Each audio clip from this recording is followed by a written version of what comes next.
student at Durham University has contacted us demanding action because she's so worried about the way northern students are being treated by other students and sometimes even their tutors. Lauren White says some young people from this region have told her they're too scared to speak out in seminars for fear of being laughed at. She's compiled a report full of case studies and examples of the way some northern students have been treated. And just to warn you, some of the stories that she tells us you might find upsetting or offensive. I started by asking her where this all started. So about 6 days ago, I wrote an article because for the past 2 years, I've been experiencing this microaggressive attitude from people in Durham. And I myself have been called feral. I've been told that the northeast is feral. So I wrote an article. It just sort of snowballed and I started getting messages off loads of people from Durham University saying that they experienced the same thing as me. And when you read the articles, or rather you read the statements, there's a common thread through a lot of their experiences. Can you just tell me about some of those and what shocked you the most? First of all, every single person has the same experience of their accent being mocked, which has led to a lot of them feeling really scared to turn up to seminars. Another student was asked to sleep with a girl because she had a poverty fetish. This same person has also been refused entry to college bars for sounding too local, and so has been asked on multiple occasions to produce identification because they sound too local.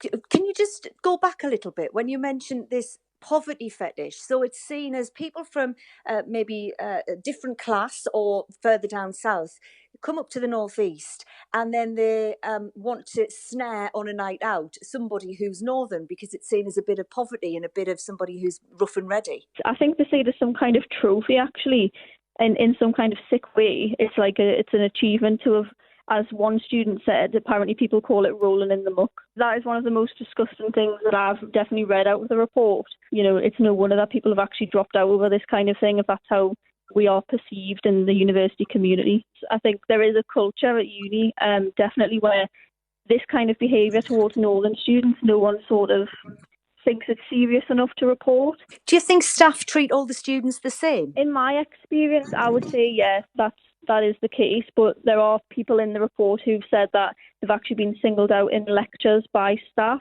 to read out passages as an example of an unusual accent, and the whole lecture theatre has actually laughed at them as well as the member of staff. I suppose some people could say you go to university and there's a rich melting pot of different accents. So, if you go down south, if you go abroad quite often, if you're on your holidays, Lauren, people might understand our accent and will have to speak a little more slowly. So would you say it's more than that? It's not just a little bit of what they perhaps would call banter? Yeah, absolutely. Because at first, when you go and all of these people are laughing at the way you talk, you just laugh with them because you think, well, I do talk, different to how they do. But when you're in the northeast of the country at a northeastern uni, and people are asking you constantly to repeat what you're saying so that they can all laugh, and you're the butt of jokes about coal and the mines, I think that's sort of when you know that there's a bit of malice in there, and it's actually really, really toxic, as the report concludes. So that's why we're calling on the uni to recognise background as a characteristic which shouldn't face any discrimination. Why is it so important to write this report? It's really snowballed in the last week, and you've lived with this over the last couple of years. I think because I've now moved back home to my own address, I've had the chance to reflect on everything and realise that actually, there's a reason why I just wasn't happy in Durham, and this is the reason. And as soon as I started getting messages from people, telling us that they've had the exact same thing, in good conscience, I couldn't sit with those stories and do nothing about it. You've sent a letter, haven't you, to the Vice-Chancellor of the university? You've sent the report. Have you had any response yet? The Vice-Chancellor was in touch with me and has assured me that him and the university are committed to working with me to solve this issue. And what I do appreciate is that he's also asked to have a meeting via Zoom to discuss the report. What do they need to do, the university? What would make it better to change the whole situation? What plan do they need to put in place? We have a student pledge that needs to be changed because at the moment it only acknowledges, age, race, gender as sort of things that you can't be discriminated against for. And so we want them to include background in the characteristics. so that when students do face this kind of issue, they actually have some grounds to complain about it and to, have some sort of punishment put in place for the students who are perpetrating this. And one of the other points is that we really want a re-educational programme distributed in Freshers Week so that every single student knows that it's unacceptable to treat others in the way that was found in the report.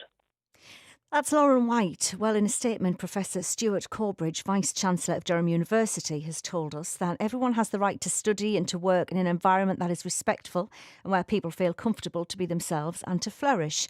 We recently published the final report of the Durham Commission on Respect, Values and Behaviour, which we set up to understand better what it's like to study and to work here and how we can create positive change. The Northern Student Experience at Durham University report highlights some behaviours which are unacceptable, entirely at odds with our values as a university. In a short time since receiving the report, Lauren and I have agreed that we will meet shortly to discuss her findings further. That meeting's going to take place next Thursday.